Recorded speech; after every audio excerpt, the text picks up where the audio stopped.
कल की तारीख में उपराष्ट्रपति पद का चुनाव हुआ। बी सुदर्शन रेड्डी चुनाव जीत भी जाते हैं और इसके बाद भारतीय जनता पार्टी का एक दावा वो सामने आता है। मसलन आपकी स्क्रीन पर किरण रिजिजू, उनका एक ट्वीट है। किरण सीधे तौर पर इस बात का दावा करते हैं कि इंडिया अलायंस के कुछ सदस्यों ने उनके पक्ष में मतदान किया, यानी कि एनडीए के पक्ष में, सीपी राधाकृष्णन के पक्ष में मतदान किया। लेकिन आज की तारीख में हम आपको यह बताने जा रहे हैं कि आखिरकार इंडिया अलायंस में असली स्लीपर सेल कौन है। वो कौन था जिसने राहुल गांधी की पीठ में छुरा घोंपा, और जो पीठ में छुरा घोंपेगा इसकी उम्मीद बहुत पहले से थी। नमस्कार, मैं स्वप्निल और आप मुद्दा देख रहे हैं। दोस्तों, आगे बढ़े उससे पहले एक छोटी सी अपील है। मुद्दा इन दिनों एक गंभीर आर्थिक संकट से जूझ रहा है। एक तरफ हमारे मेन बैंक अकाउंट फ्रीज चल रहे हैं, तो दूसरी तरफ हमारा 2.5 साल पुराना चैनल हमसे छीना जा चुका है। ऐसे में यदि आप सक्षम हो तो छोटी छोटी मदद मुद्दा की जरूर कीजिएगा। इसके लिए आप स्क्रीन पर दिख रहे यूपीआई नंबर या फिर के क्यूआर कोड का इस्तेमाल कर सकते हैं। आगे बढ़ते हैं और सबसे पहले आपकी स्क्रीन पर वो टैली है जो कल की तारीख में आई। इस टैली को अगर आप गौर से देखें तो आपको समझ में आएगा कि आखिरकार कितने लोगों ने मतदान किया और उनमें से कितना मत किसे मिला। मसलन 300 मत कल की तारीख में वो प्राप्त होते हैं इंडिया अलायंस के कैंडिडेट बी सुदर्शन रेड्डी को, और 452 वोट मिलते हैं सीपी राधाकृष्णन को। लेकिन कहानी इससे आगे निकलती है। 781 कुल सांसदों की संख्या थी जो अवेलेबल थे, क्योंकि लोकसभा में 1 सीट खाली है और इसके साथ साथ राज्यसभा में 6 सीटें खाली हैं। लेकिन दोस्तों, 767 ही मतदान हुए। बीजेडी, बीआरएस और अकाली दल ने कल की तारीख में मतदान से किनारा कर लिया था, और जो 767 मतदान हुए इसमें से 15 वोट अमान्य घोषित कर दिए गए। अब इंडिया अलायंस ने अपनी तरफ से जो दावा किया था वो क्या था? वो था 315 वोटों का।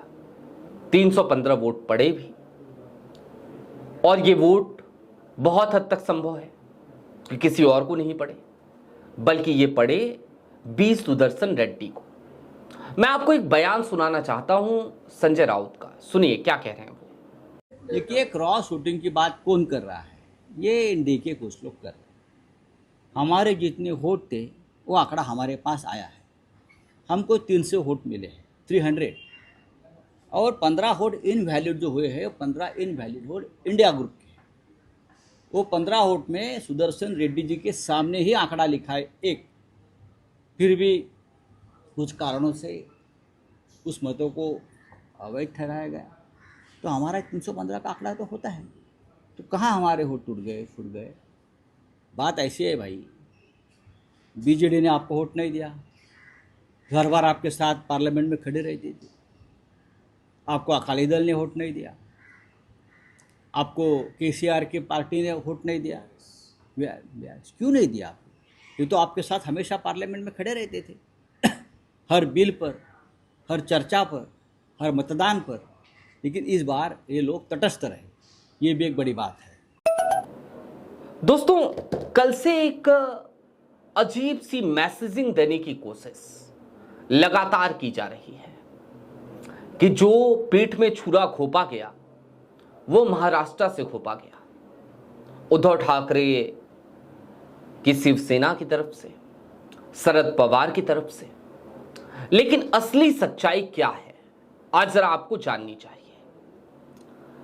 आम आदमी पार्टी, अरविंद केजरीवाल की पार्टी, कितने सांसद हैं आम आदमी पार्टी के? लोकसभा और राज्यसभा अगर दोनों के आंकड़ों को आप मिला लें, इंक्लूडिंग स्वाति मालीवाल, तो ये संख्या 12 की हो जाती है। और ये जो 12 की संख्या होती है, 3 सांसद इनके आज की तारीख में वो लोकसभा में है और 9 सांसद केजरीवाल के वो राज्यसभा में है। और ये 12 की संख्या और प्लस 3 इंडिपेंडेंट्स, जिसमें एमजेडएम है और 2-3 पार्टियां और हैं, जेडएमपी है, इन सब को मिलाने के बाद आंकड़ा सीधे तौर पर वहीं पहुंचता है जहां की हमें उम्मीद थी, जहां पर आज की तारीख में कुल मिलाकर सीपी राधाकृष्णन के पक्ष में 452 वोट पड़े। अब अरविंद केजरीवाल ये सब कर क्यों रहे हैं, इस बात पे भी समीक्षा करने की ज्यादा जरूरत है। तो आपको एक बात समझनी चाहिए, दरअसल अरविंद केजरीवाल, उनकी राजनीति की शुरुआत कहां से होती है। और जब ये सवाल आप खुद से पूछेंगे कि अरविंद केजरीवाल की राजनीति की शुरुआत कहां से होती है, तो आपको याद आता है अन्ना आंदोलन 2011-12 का वो साल, जब पहले तो जंतर मंतर पे और उसके बाद रामलीला मैदान पे एक प्रदर्शन किया जाता है, सो कॉल्ड प्रदर्शन भ्रष्टाचार के विरोध में। हालांकि उसके लिंक, वो नेक्सस, जब उसको खंगालेंगे तो आप पहुंच जाएंगे फिर अमेरिका तक, फिर पहुंच जाएंगे आप फोर्ड फाउंडेशन तक, और फिर आपको ये समझ में आएगा कि कैसे आज की तारीख में प्रधानमंत्री नरेंद्र मोदी देश की सत्ता पर काबिज हो सके, क्योंकि उसके पीछे यूपीओ को बदनाम करने के लिए एक पूरा षड्यंत्र रचा गया था। और उसी षड्यंत्र के जनक अगर कोई है तो वो अरविंद केजरीवाल है, वो अन्ना हजारे हैं, वो अरविंद केजरीवाल की टोली, अरविंद केजरीवाल की गैंग है। और आज अगर उपराष्ट्रपति चुनाव में आंकड़े कहीं ना कहीं उनसे मैच करते हुए नजर आते हैं, तो निश्चित तौर पर आज की तारीख में यह बात कही जा सकती है कि अरविंद केजरीवाल ने एक बार फिर इंडिया अलायंस के राहुल गांधी की पीठ में छुरा घोंपने का काम किया है। लेकिन इससे आगे एक बात और समझने की जरूरत है, अरविंद केजरीवाल के व्यवहार को समझने की।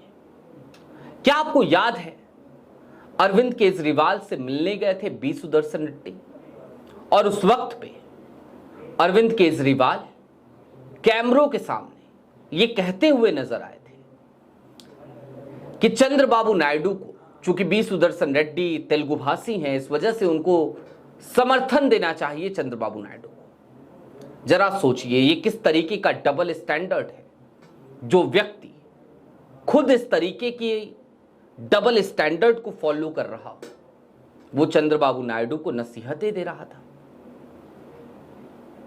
और चलते चलते एक बात और आपको याद रखनी चाहिए, बिहार में अरविंद केजरीवाल सभी सीटों पर चुनाव लड़ने का ऐलान कर चुके हैं। गुजरात में सभी सीटों पर, विधानसभा सीटों पर चुनाव लड़ने का ऐलान कर चुके हैं। इसका अर्थ, इसका मतलब बड़ा सीधा सा है कि अरविंद केजरीवाल को फर्क नहीं पड़ता कि आज की तारीख में लोकतंत्र को कैसे जिंदा रखा जाए। अरविंद केजरीवाल को सिर्फ और सिर्फ अपना स्वार्थ दिखता है। अरविंद केजरीवाल को आज की तारीख में सिर्फ और सिर्फ या तो अपना स्वार्थ दिख रहा है, या फिर कि ये दिख रहा है कि कैसे भारतीय जनता पार्टी की मदद की जाए। केजरीवाल आज की तारीख में इसी काम में लगे हैं। बहरहाल आपकी क्या राय है, हमें कमेंट बॉक्स में जरूर बताइएगा। अभी के लिए दीजिए इजाजत। ऐसे ही तमाम अपडेट्स, तमाम डेवलपमेंट्स के लिए जुड़े रहिए मुद्दा के साथ। चलते चलते फिर वही अपील, चैनल पे नए हो तो सब्सक्राइब करते हुए जाइएगा, सक्षम हो तो छोटी छोटी मदद मुद्दा की जरूर कीजिएगा। शुक्रिया।